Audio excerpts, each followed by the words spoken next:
Hello and good morning, dear viewers. You're most welcome to the DAKTARI show, and this is a health educative show which airs on West Nile TV every Thursday from 10 a.m. to 11 a.m. And we're always grateful having you on this show, where we bring you people in the medical field who come educate you matters regarding your health, such that you can live healthy lives, what we call healthy lifestyles, which are free from illnesses, which will help you economically save you and your family from spending a lot in the hospital on bills of maybe medical bills. And often we bring you people who come with exciting topics we discuss here with you, and you will learn more.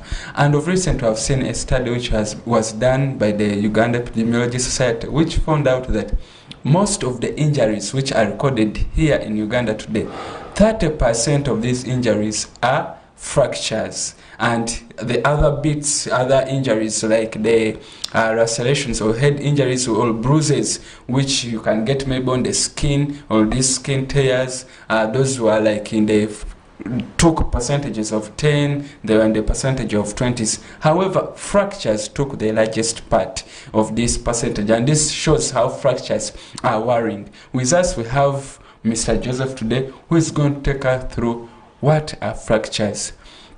How can you know you have fractures? How do they always manage fractures? After being discharged at home, how will you manage yourself when you have these fractures? And lastly, will tell us the complications you can get in case you poorly manage yourself with when you have fractures. You're most welcome to the DAKTARI show, Mr. Joseph. Yes, thank you so much, our dear host, Sunday Junior Tom. Yes. My name is Okoth Joseph, and I'm a fourth-year nursing student from Moon University. In other words, I can call myself a senior nursing student. So as of today, I am going to be in here to share with you about fractures. So today I'm specifically here as a specialist in orthopedic nursing. Thank you. All right, thank you too very much, sir. We are indeed privileged to have you here on the DAKTARI show. Giving in your time, we can't take that for granted. So let's speak on immediately. What are fractures? Because a viewer may have tuned in already and is wondering, we're talking about fractures. What are fractures? Yes, thank you so much. First of all, I want to say that I'm very grateful for giving me this opportunity to be here once again and to share with our dear viewers out there. A fracture, in simple terms, we consider it to be a broken bone. In other words, we are going to say a fracture is just a break in structural continuity of a bone. So in layman's language, it is just a broken bone. Oh, yes. Okay. So just hope our viewers are getting to know what a fracture is, just having a broken bone. Yes. If you are maybe asking a bone, like which type of bones, you can take us through that briefly. Okay, thank you. Like when you talk about bones, first of all, I want to draw your attention generally to the body. The body in itself is composed of what we call a skeleton. And this skeleton consists of a framework of very many bones. These bones come together to perform a function that is giving the body shape, giving the body form, stability. So as the skeleton consists of several other bones. We have the short bones, we have the long bones. And so these fractures, ideally a fracture affects any bone in the body. But however, you realize that there are types of bones that are really so much prone to these fractures, and typically those are normally the long bones. To start with, we have the humerus, that is the bone of the upper arm. Okay. Then we also have the bones on the forearm, and here there are two. We have the radius, that is on the left, and then the ulnar bone on the what? On the right side. Yeah. Then the other bone also is we have the thigh bone, or what we refer to as the femur, is also very, very much prone to what? Fractures. And then we also have in the legs, we have there also two bones. That is when you look at the legs, on the left you have the fibula bone, and then also the tibia. Ideally, in most cases, those bones are very, very much common when fractures occur. Those bones are at risk of being fractured or broken, in simple terms. In other words, our viewers should not get lost. Yeah. Okay, thank you very much, Mr. Joseph. Hope our dear viewers are getting to note. Fractures, just having a broken bone, and he has told us mainly these long bones are the bones of the upper arm, the lower arm, and also in the legs.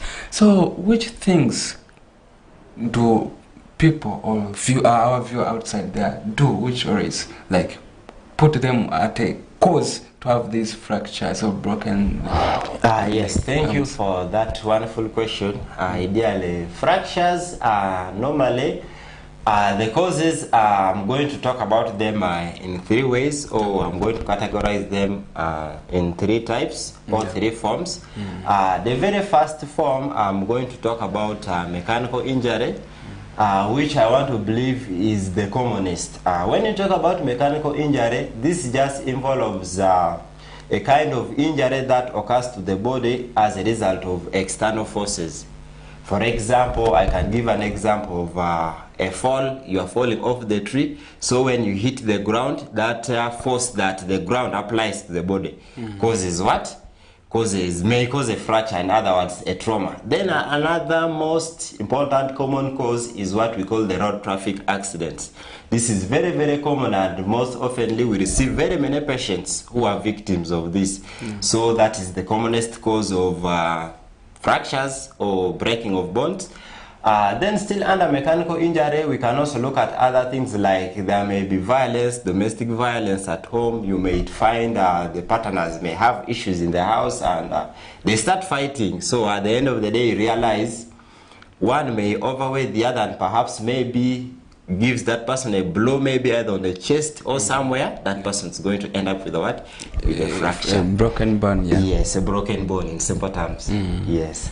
Then also sometimes we can have gun violence. Someone may be shot. That one can also end up in what? In case it is directly on the bone, someone may end up with a fracture. Yes. So under mechanical injury, those are some of the things we can look at. Then also the other cause is we call it pathological in nature. That is when I talk in terms of medicine. Something pathological means there is a disease that causes it. There's an underlying cause of a disease. Like when you suffer a certain disease, it can make you, predispose you, in other words, to fracture, make you easily get what? Increase your chances. Put you at a risk. Yes, it makes your chances of getting the fracture very what? High. Very high. Yes, so that is pathological. And some of the conditions are, one of them is osteoporosis. This is just, in simple terms, it is a condition whereby we have just gradual bone weakening. And normally this one happens with increasing age. So as you are aging, like when the bone weakens, the bone becomes weaker and weaker and weaker. Okay. Yes, and it is more so common in the females who are approaching menopause or who are past menopause. This maybe is usually menopause. A viewer may not understand menopause. Yeah, okay. To a viewer outside there, when I talk of menopause, this is just in simple terms, a woman who has who no longer goes through her monthly cycles, and at such a time her reproductive lifestyle is decreasing. She cannot conceive, and she has reached the what we call menopause. In other words, she can no longer get pregnant or she cannot conceive. Okay. So that is menopause. So this normally happens from about 40 years and above. Yes. So because now there is a decrease in hormones that what help in this cycle, and also these hormones, they equally help in what? Bone development, and one of them is what we call the estrogen hormone. So as they decrease, yes, definitely someone will be at risk of developing fractures. Yeah. Yes. Then the third cause is also what we call repetitive stress to a particular bone. This one also normally happens with certain diseases. For example, a disease of the knee that also comes with aging, we refer to it as osteoarthritis. This is just whereby we have progressive weakening at the joints, and you realize that the joint has a mechanism in which it lubricates the knee. So gradually it also leads to what? Fractures. Yeah. Then you said there are three. We have so far covered the mechanical and the pathological. Ideally, the third one I've just talked about, repetitive stress, which occurs with certain diseases also. And also, of course, with the aging, just like I talked about, as someone is getting old, you know, there's that normal physiology of aging. Like when someone is growing old, the body, ideally, every other thing, the cells are all aging up and they are not performing like it is supposed to perform actually in, like, for example, a young baby. Yes, so that predisposes them to that. Okay. Thank you very much, Mr. Joseph. Hope our viewers are getting to note of the things which can put you, or like things which can cause or put at risk of getting these fractures or broken bones. Actually, also once I visited the hospital during the mango season, we found a lot of children who had a lot of fractures, and it was related due to these mango falls. Exactly. They are hunting Falls, for road traffic accidents are the most commonest causes. Yes. Okay. Hope our viewers are getting to note. If you have the kids, tell the kids to use sticks while getting mangoes, not to climb, because they may fall and get these fractures or broken bones. So maybe Mr. Joseph, we assume like a child was on a tree. The child has fallen down, maybe he was trying to get mangoes, or maybe someone was walking along the road, a vehicle knocks this person down, and the person maybe wakes up normally. How can this person know he or she has gotten a fracture or a broken bone? Yeah, okay. Once someone gets a fracture or a broken bone, one of the quickest things that can help you know that this person has a fracture is that person will be complaining of pain, too much pain, which is actually unbearable. Then also that part where that person is complaining of pain will be ideally swelling. You will be seeing a kind of swelling abnormally. You really notice that this part is what? The part is swollen. Yeah, so it can clearly tell you. Then also when you ask the person, you have seen the part is swollen, and he's complaining of pain, you try to tell them to try to move that part. If they cannot move it, and if they complain of pain that is even worsening, on telling them to move that what, but definitely you tell them that it is what? There is a fracture. And also sometimes if you try to feel that part, it may be, there will be a progressive rise in temperature. There will be increase. In other words, it will become hot. That area becomes hot in simple terms. So that can quickly tell you that perhaps this person is what? Having a fracture, has a fracture. Or a broken bone. Or a broken bone otherwise, yes. And now maybe someone has gotten to know, maybe there is a swelling, there is like increase in temperature around that area of the site where the bone is broken. Which first aid can this person do at the site before rushing to the hospital for management? Because someone may just get it and recklessly, maybe it was in the leg, and someone starts walking, maybe this thing can worsen the situation and may increase the tears. So which first aid can they always do when they get these fractures in the communities before rushing to the hospital for further management? Okay, thank you for that. Ideally, once you come across a patient, or let's say anybody, could be a friend, a neighbor who has such things, the person tells you, I was on a mango tree, I fell down, or has been knocked down by maybe a motorcycle. One of the things you should do is, first of all, to avoid further injury. And how can you avoid further injury? Here you are going to support this bone and keep it immobile. In other words, you keep it in one place. Yeah, like you're not moving. You should not move it. Yes. So keeping it in one place would mean you need to get something to support this bone. You can get something like, you can get sticks and maybe perhaps a bandage or anything, a piece of cloth, anything that can tie around the bone. You put sticks, then you tie around to make sure this bone does not move out of the normal position. Yes, so ideally you are supposed to do that. to help this person, so that it simplifies your transportation of this person to the hospital. And by the way, by doing that alone, will also be helping this person and to further to like get more injuries or other. You'll also be helping the medical team, because one of the ways we handle these bones is we simply keep them in one position for a given period of time till they heal and they join together again. Yes. Okay, thank you very much, Mr. Joseph. Hope our viewers are getting to know. First thing, in case you find a person who has gotten a fracture, first keep the broken bone immobile, like get some few sticks and tie around the site which you suspect to be having the broken bone. Should this tying be tight or loose? It should not be so tight, but it should be in a way that it just helps the bone not to move out of its position. Okay. Just prevent further movement. It should not really be again too tight. Of course, that will be straining the broken part or the injured part, and will instead worse cause pain.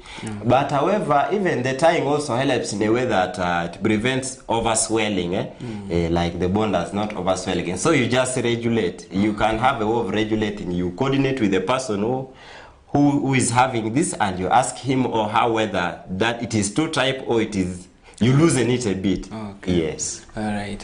Thank you very much, Mr. Joseph. So now you have taken us through how someone can know he or she has a broken bone. Yeah. Do these broken bones or fractures have types? Yeah, ideally they have types. Okay, which are some of those? Yeah, to start with what we have been talking about, ideally what we're talking about, we're looking at the closed type. In the closed type, here we have a bone getting broken and it remains inside the skin. Yes, that is what we call the closed fractures. Then we have the open types, which are more severe. Here we have severe tissue damage, and the bone gets broken and it even comes out of the skin. So there is communication of the skin and the bone. The bone breaches or passes through the skin to the outside. It tears that flesh. It tears, yes. So you can really see the bone is out. Those are open fractures. Actually, also I encountered one, even it was like the person was bleeding. Of course, there's a lot of bleeding. Yeah, there's too much bleeding. Okay, so how do you always manage someone, maybe let's assume, okay, before we go to the management, these closed fractures, do they also have other subtypes or they are not there? Ideally, these closed fractures, yes, they may also have subtypes, or simply I will refer to them as fracture patterns. Okay. Yes, so you can find we have the transverse types, whereby the bone is broken, but it is what? Just like a line across the what?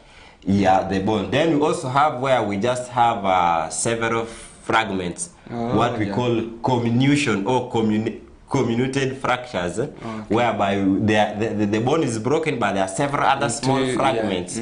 Yes. Then we can also have what we call the spiral pattern, can also be a subtype, whereby the bone is, you realize there was like twisting.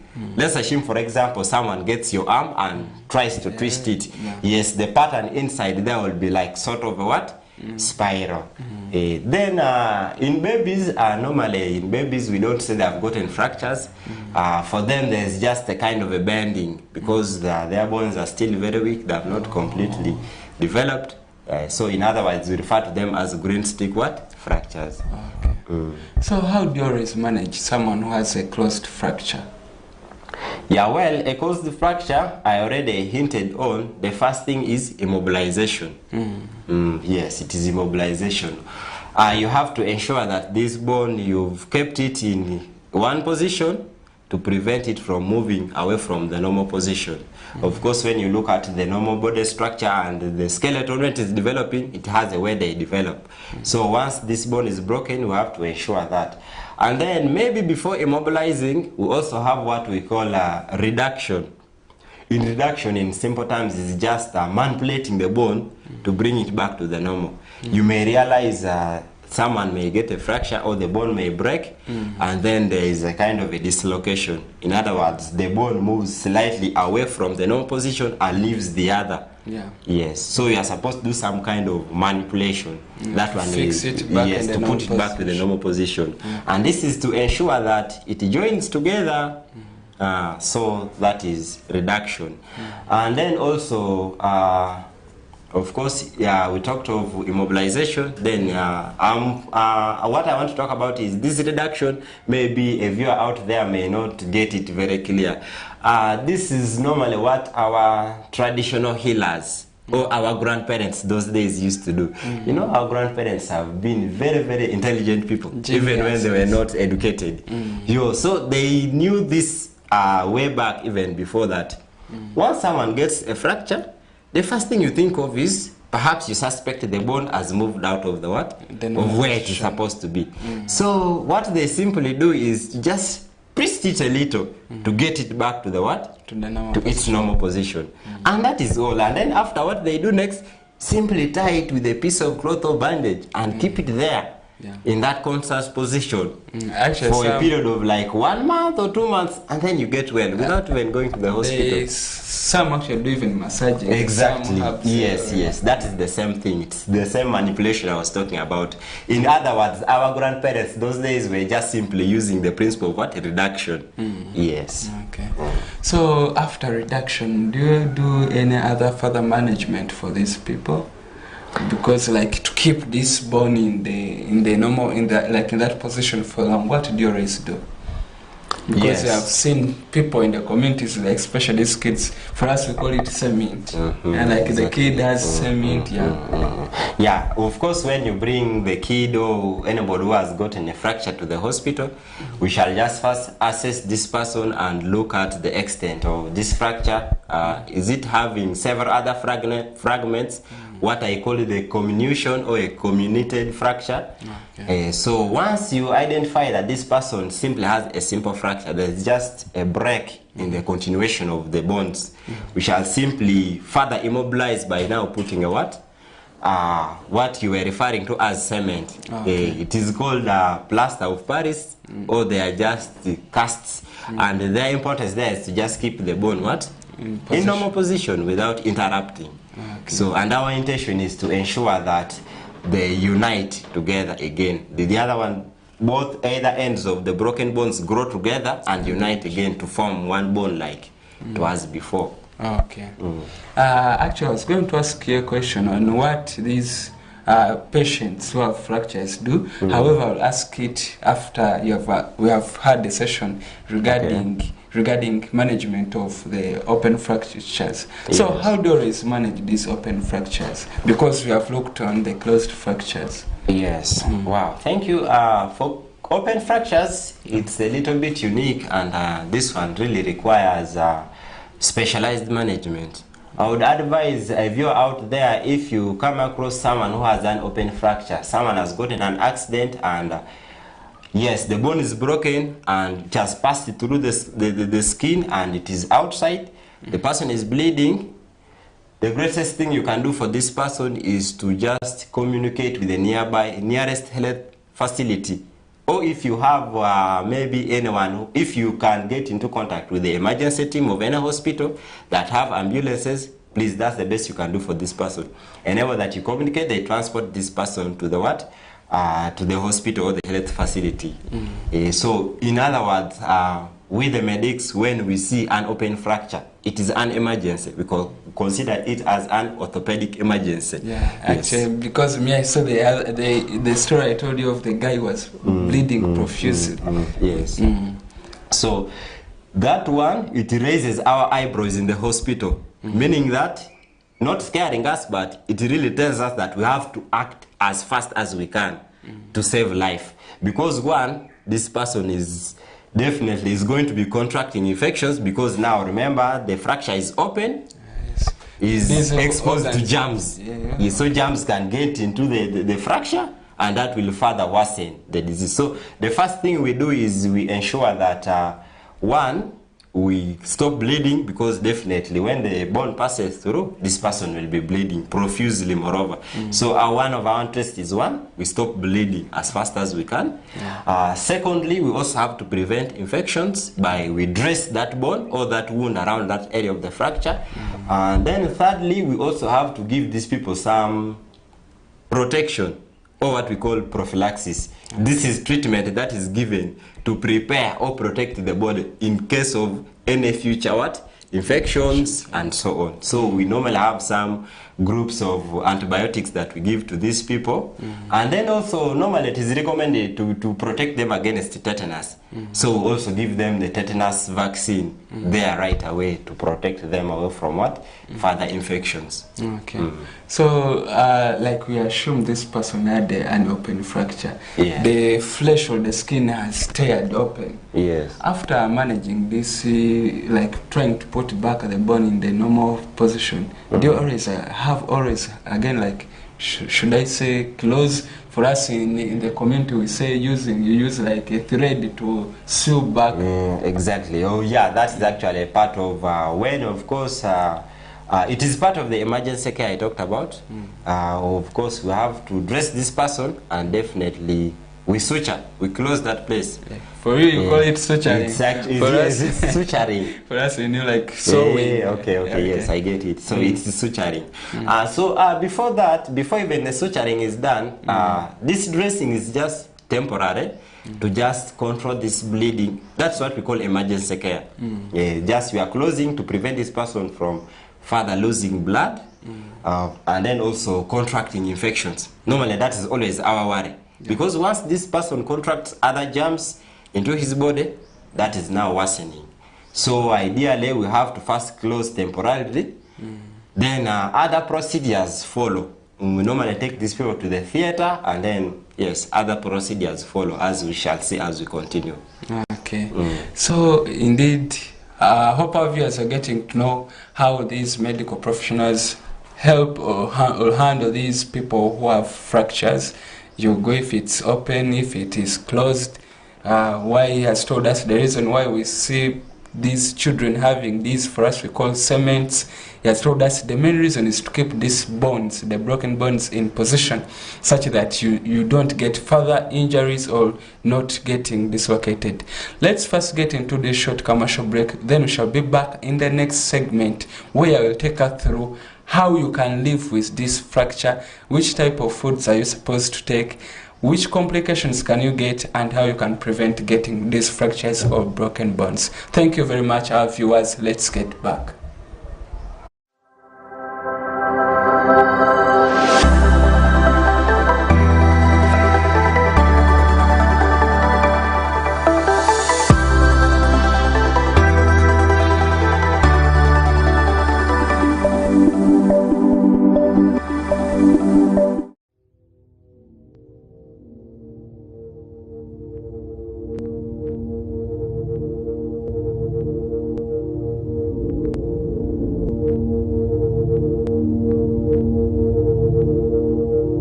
West Nile TV, lighting up the region.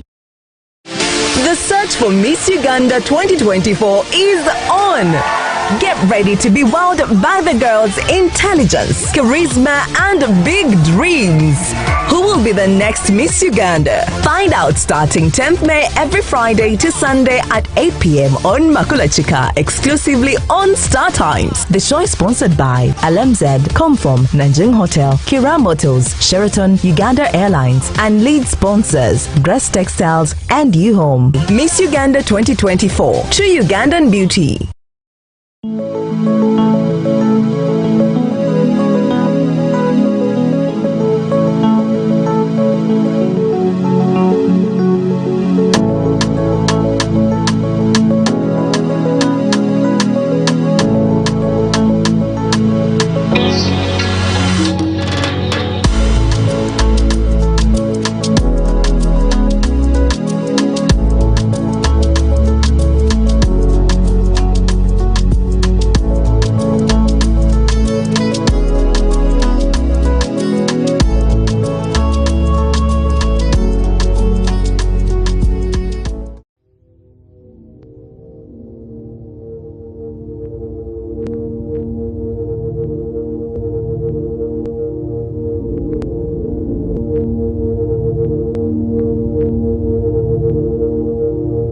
West Nile TV, lighting up the region.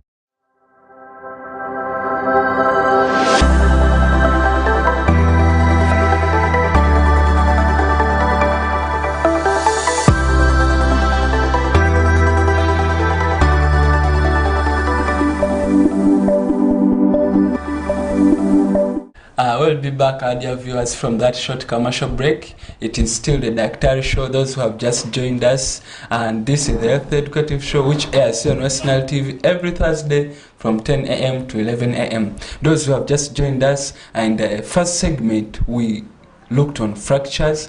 What are fractures? Which things can put you at risk to get fractures? How can you manage these fractures? And also, as the segment was ending, we looked onto the hospital management of these fractures. Then in this segment, it's going to take us through more deep into these fractures or broken bones. We'll be back from that short commercial break, Mr. Joseph. Thank you very much. Okay. So let's speak on, maybe before we go on, anything to top up on the previous presentation on the first segment? Yeah, before we went for the break, we're still talking about how we can manage these open fractures.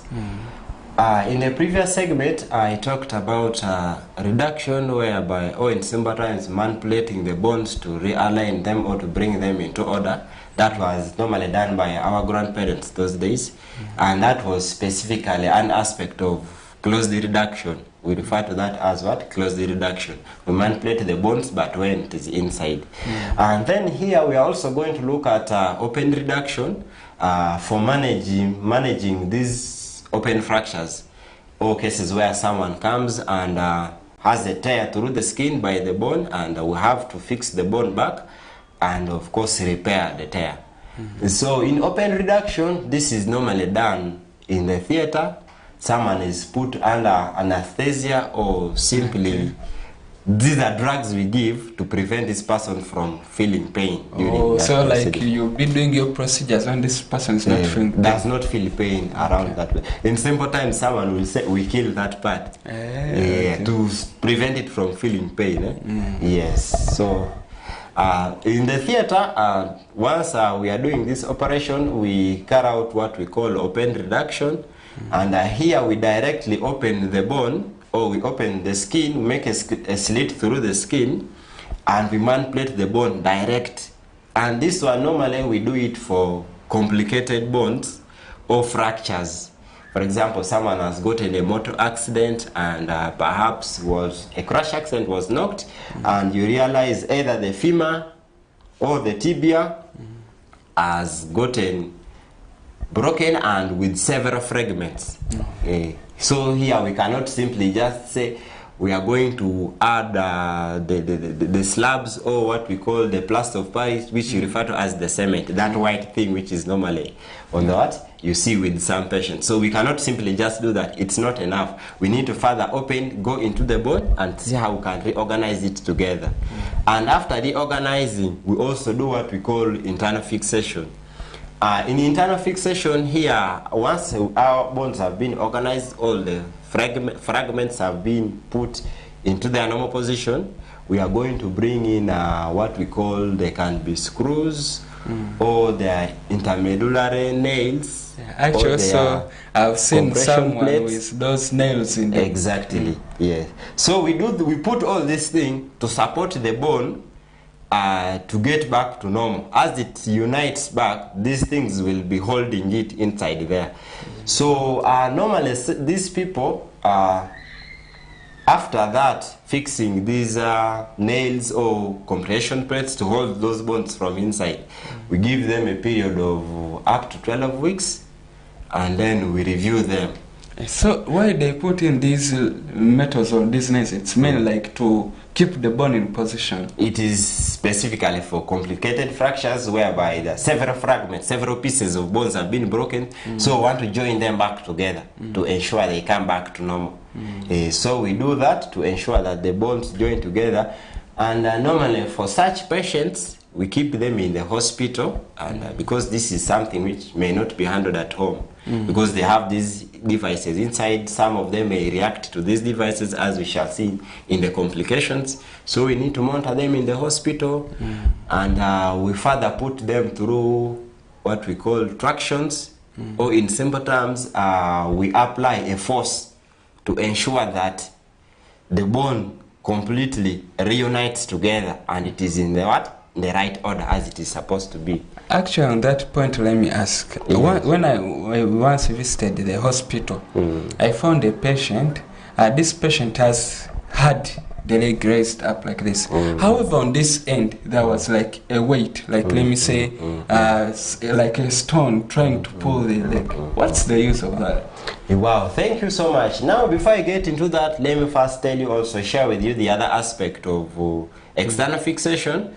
Of course, previously we talked about internal fixation, whereby we put some metal encasings inside to keep the bone inside. So in what you saw was perhaps the what we refer to as the external fixation, whereby you realize now for such patients, we cannot join the bones from inside. We cannot fix the after assessment, you realize this one perhaps deserves otherwise the person deserves to be they should put these external pins and close, still all for further healing and so on. So normally in after doing open reduction, opening and manipulating it during surgery, they fix these pins, they fix them and they are supported from outside. I believe you might have seen, you could be a viewer out there, you might have seen someone who was a victim of accident, and they took him or her to the hospital. Then after a few days, you see the person returning home with metals on the legs. You should not be worried of this person may not move again or what. Those metals are ideally to help the bones still heal well and unite together so that they get back to normal like they were before. So back to your question which you asked about the weights. It is still one of the ways of ensuring the alignment comes back in order. You know, the bone is very complicated if not well handled, as we shall see we shall see them in the complications. And one of the complications, or some of the complications are in what we call union. You can have malunion, that is poorly joining together. You can have non-union, you completely have the bones not joining at all. Then you can have also delayed union, where the bone takes longer than expected to rejoin together. So this weight helps in that. And normally this weight, we get the kilograms or the weight of the patient, and we also approximate a 7th to a 10th of the patient's weight. And then we raise the patient's leg and attach this this weight. And we also realize we raise the foot of the bed. Yes, and now that one is called counter traction. As the other weight, which is put in front of the other side of the bed, we also have to raise it to ensure that now the trunk or the body on this side also pulls the bone from this side, the other segment of the bone from this side. So whereas the other weight is pulling from the other side, the body's weight is pulling it from this side. That one we refer to it as counter traction. So in other words, either way, our intention is we want to a bit tense the bone from either side so that as they're joining, they get together in the right position. Otherwise, it will also be unfair if we only applied the weight on the other side and this side is not on any weight. So we may end up with a non-union, which is really not what we wish to happen. Okay. To pick on from that, a viewer may be asking, yes, for how long do you always recommend a patient to stay with this cement? Well, for adults, normally they have to stay with this when they have these devices in them. They stay there for a period of 6 to 8 weeks. Then we re-examine them. Once we realize that now the bones are joining together, they are now going to again taken back to theater. They remove these metals or devices or the nails that they were used, and then now we tell them to go and do an X-ray to find how far. We want to know the progress of the healing. So after that, then we can tell, and now from there we shall switch them to what? To the cement you are talking about, or what we call medically, we refer to it as the plaster of Paris, or it can be a casting like that. So there they will again have to stay there for a period of about 4 weeks. That is close to again a month. Okay. And then after the 4 weeks, that is now 12 weeks, we shall now bring them back again for review. We are supposed to again do another X-ray to find out whether now this person is fit to go back to the community. Because remember, this was a very complicated fracture, and we cannot just send out the person like that outside there. So we have to ensure that much as you are sending this person out there, have to be very careful and ensure that this person, the percentage or prognosis of healing is high, is perhaps at 80%. So we can now discharge this patient to that age. So meaning the young ones have higher chance of healing, like the fracture healing faster than the For the young ones, normally it's a period of 2 to 3 weeks, 4 weeks, 1 month, and they are okay because these are young bones. They are still growing. Rate of growth is still very high, so they easily unite. Yes, they easily unite so fast, and for them they don't take long. They take relatively a shorter period of time. Yeah. Okay. Thank you very much, Mr. Joseph. Hope our viewers, you are getting to note of some of these things you should do in case of a patient or a child who has fractures. All this information can be good for you for any other future use in case you meet someone who has gotten a fracture.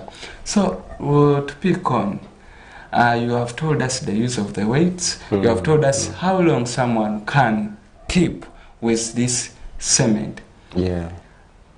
We assume someone had a fracture in the hand, maybe let me say the upper hand, the bone of the upper hand or the humerus is broken. Yes. How long are they, after how long are they allowed to start lifting heavy things? Because someone may just go immediately, you have removed the cement and they start lifting heavy things, heavy jerry cans, and now the bone may again dislocate or break out. Wow, thank you so much. Now, previously I was telling you about sending these people to the community after a period of 12 weeks. We also have, at the 12 weeks, this person is not yet fit to start any serious activities, strenuous exercises, and so on. So we again subject them to a period of what we call rehabilitation. And during rehabilitation, we help these people try to restore their muscle power. They can now, we are getting them back to the usual activities of daily living. So it is supposed to be gradual. They are supposed to start learning afresh, like how a newborn would do, or a baby who is learning to crawl, move, and so on. So teach them. You are supposed to teach the patient or that person that now, as you are going back home, you have not yet completely healed. So they are supposed to start either on crutches or what we call the walking sticks. Yes. So we tell them to move on that. They keep trying day by day as they increase on the what. We also tell them in a way that they vary the whatever of the exercise, like the extent of the exercise they are doing. Should not be too much. So it should be gradual, progressive. You start with slight, very slight exercises. As you increase on, you add on. Yes. So it helps them to regain what? First of all, joint power. Because the joint is what coordinates the leg and all the other body movements. So there we are focusing on restoring joint power.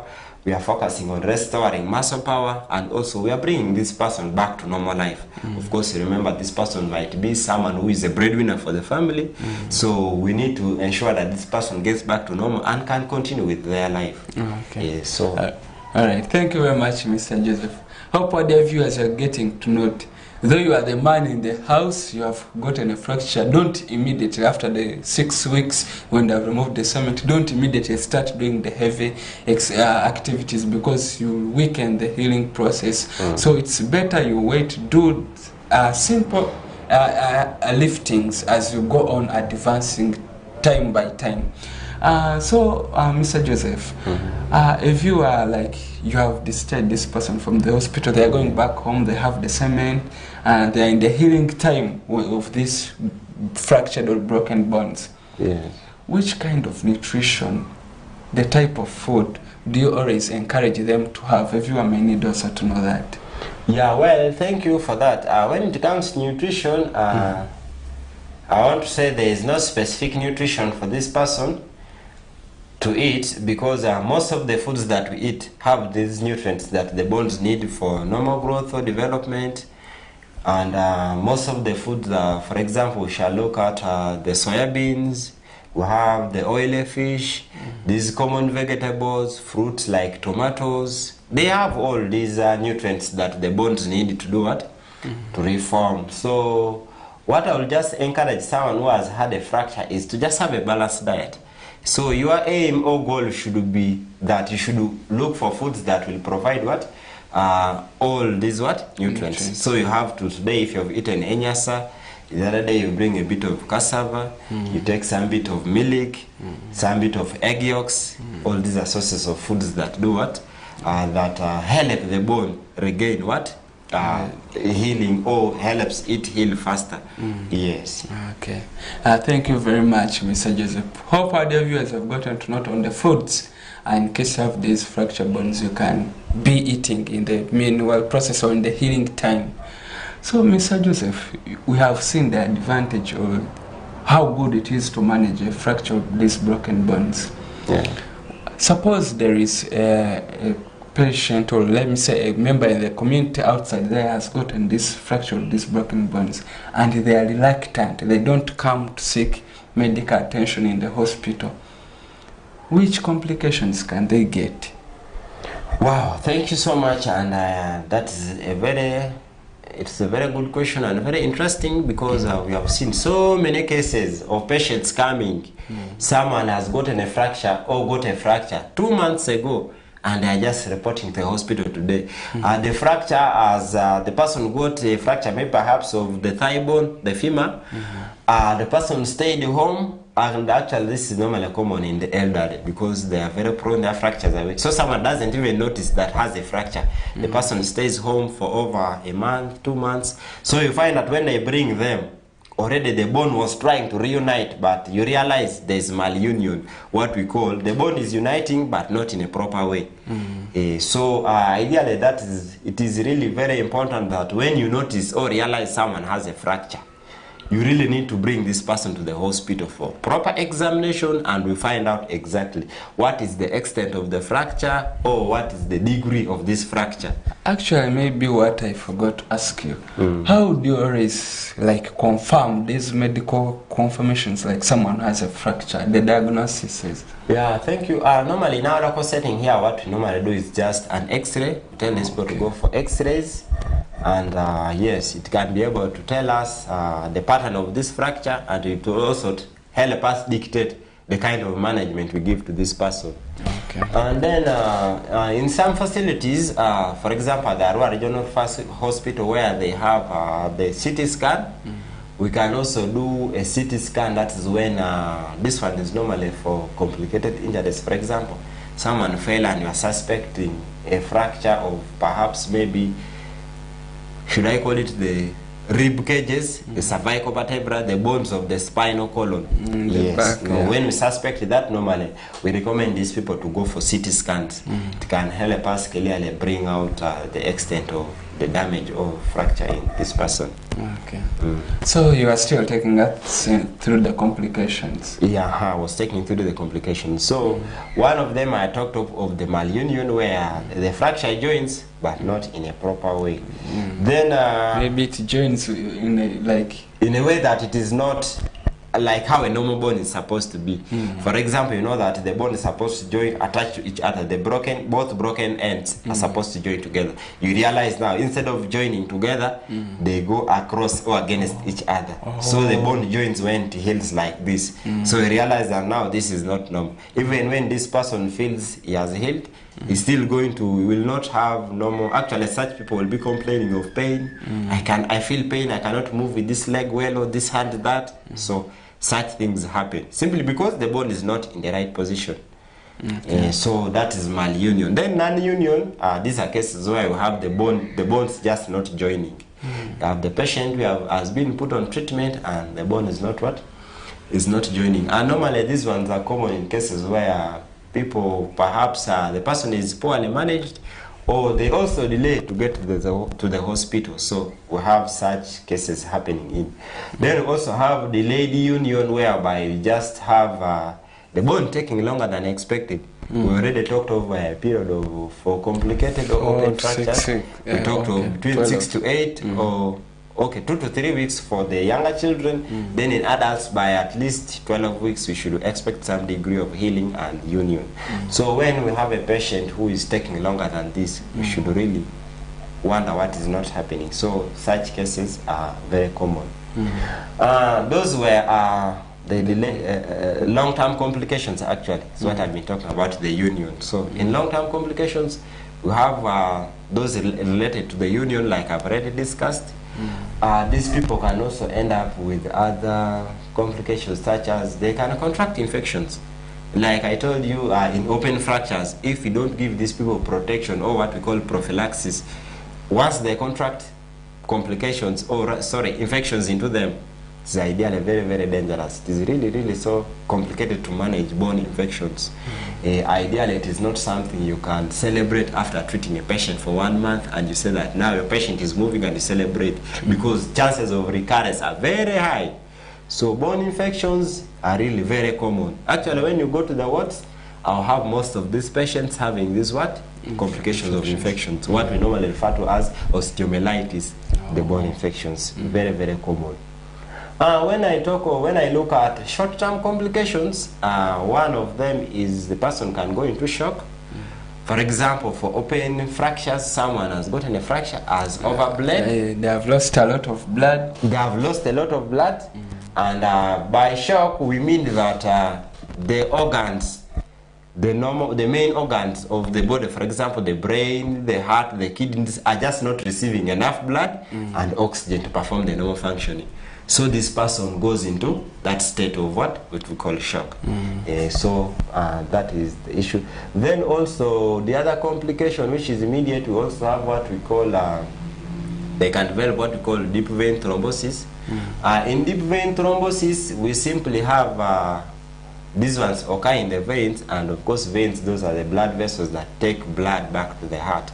So, and you know that the pressure of blood in these veins is slightly lower compared to those in the artery. So blood is moving back to the heart slowly. So once someone has gotten a fracture, you can realize there's an aspect of what? A part of, maybe let's say for example, a blood clot going into the veins. And that one is very dangerous once it is in someone's circulatory system.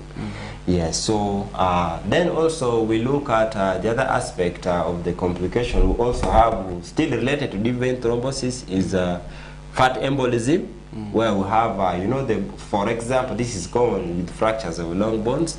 The bone marrow has fat inside.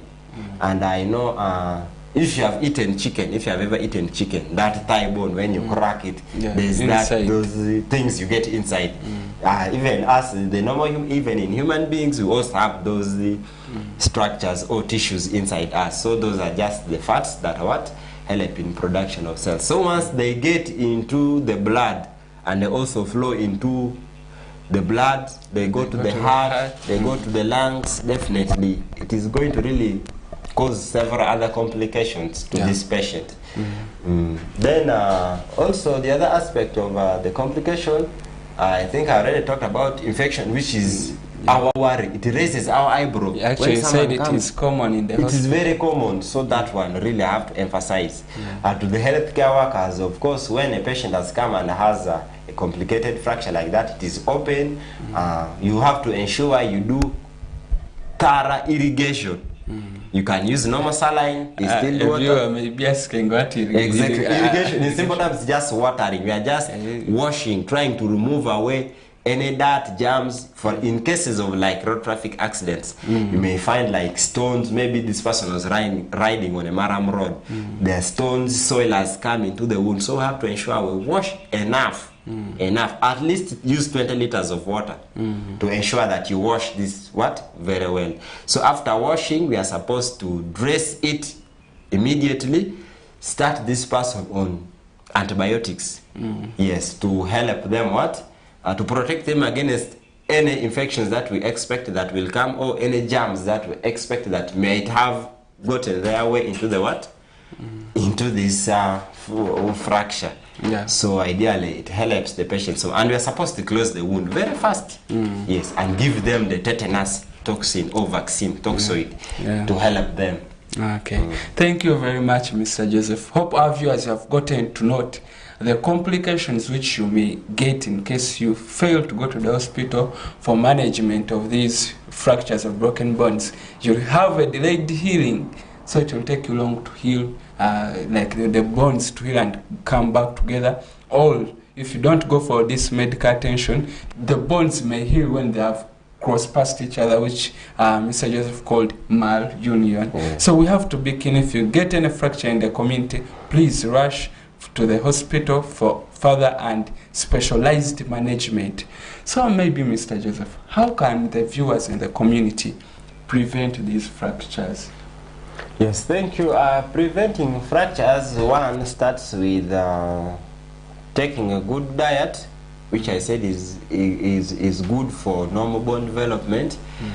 And then also the other aspect, at the beginning we looked at one of the most common causes being mechanical injury, and specifically road traffic accidents. I want to urge the viewers out there that if you are riding or using the road, please take the responsibility upon yourself to use the road responsibly. Very many patients have come to the hospitals because they are victims of either reckless driving, they are over speeding.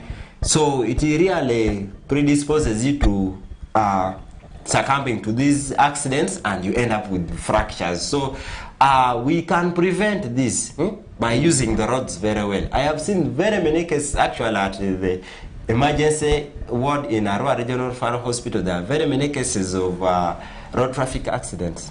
So it is really something that is worrying, and I think it is because of poor road usage. So I think we can avoid this by using the roads well, following the traffic signs, and actually using these helmets. Using helmets, yes. These are things that protect you. So it's very important for us to focus on those things. All right, thank you very much, Mr. Joseph, and also our viewers. Indeed, it has been an exciting topic today regarding these fractures, the broken bones. We have seen what they are. We have seen the management, the complications which may arise, and also the preventive measures. Maybe, Mr. Joseph, you can give in a few remarks as we are almost coming to the closure of the show. Okay, thank you so much. I want to first of all again appreciate you for inviting me here once again to share with our viewers. I know a good number of them have benefited from this, and as I'm concluding, my main emphasis is on seeking medical care as soon as you can. That's just our main problem with most of the patients we receive.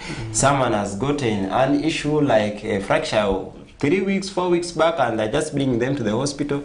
It is already beyond us. We ideally can help, but we may not do much. So I just want to encourage our dear viewers that once you encounter a patient who has gotten a fracture, please bring them to the hospital or to any facility to receive specialized support as soon as they can. Okay, thank you very much, Mr. Joseph. Also, indeed, we are grateful you giving in your time to come and educate the viewers of Western TV. A key message has left for us and also the viewers out there: seek medical attention. In case you get a fracture, in case you feel any discomfort in the leg, maybe you've fallen off the monk tree, please rush to the hospital for further specialized management in order to prevent these complications he took us through, and also maybe any other discomforting future complications which may arise. I have been your host, Sunday Junior Tom, and I have been glad and it has been exciting having you and also our viewers. We wish you all the best of your day. Till next week, Thursday from 10 a.m. to 11 a.m. Have a blessed day. Thank you.